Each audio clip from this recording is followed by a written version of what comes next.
toxicities, and that really means we saw nothing that required the patient to come off the medicine. Now, that's really important in these early studies.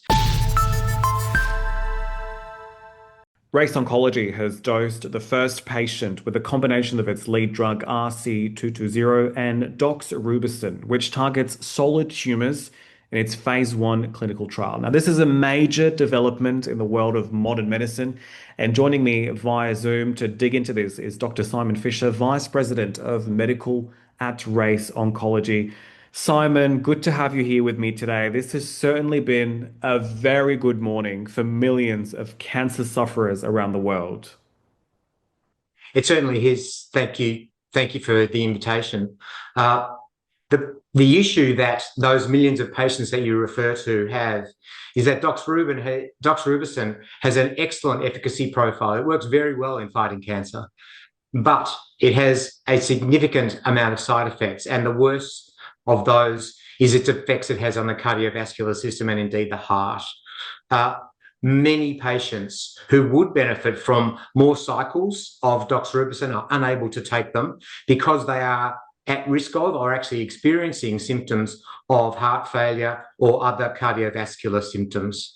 What we have seen preclinically and what we are exploring in this study is that given in tandem or together, doxorubicin and RC220 may well decrease the onset or, in fact, diminish the worsening of the cardiovascular system in all of these cancer patients who require doxorubicin for therapy. So it's a great day for patients. And Simon, you've very rightfully there mentioned the dosing was carried out with no serious side effects. How promising is this? You're right. We didn't see any of what we call dose-limiting toxicities, and that really means we saw nothing that required the patient to come off the medicine. Now, that's really important in these early studies because we're looking very closely at safety, and indeed, these patients will need to take and have RC220 over a period of time. So the fact that we didn't see any side effects